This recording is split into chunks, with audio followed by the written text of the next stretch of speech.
இப்போது ஆச்சி ஜாம் ஒன்று வாங்கினால் இன்னொன்று ஃப்ரீ வழங்கும். மணிச் செய்திகள் இணைந்து வழங்குபவர்கள் அரசன் சோப், ரொம்ப ரொம்ப நல்ல சோப்.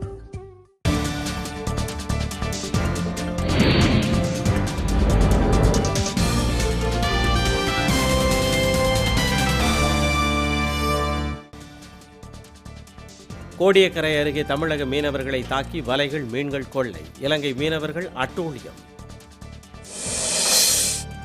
ஆதார் தகவல்களை திருடியது தொடர்பாக தனியார் வங்கி உட்பட 3 நிறுவனங்களிடம் நடுவண் அரசு விசாரணை.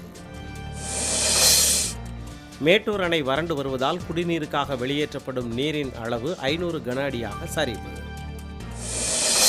திருப்பூர் அரசு மருத்துவமனையில் பிறந்து 4 நாட்களே ஆன பச்சிளம் குழந்தையை திருட முயன்ற பெண், பொதுமக்கள் அதிர்ச்சி. தூத்துக்குடி அருகே அனுமதியின்றி ஆழ்துளை கிணறு அமைத்து தண்ணீர் எடுத்தவர்கள் மீது வழக்கு பதிவு. ஜெயலலிதா பிறந்த நாளையொட்டி தமிழக அரசு சார்பில் மரக்கன்று நடும் விழாவை தொடங்கி வைத்தார் முதலமைச்சர் பழனிசாமி.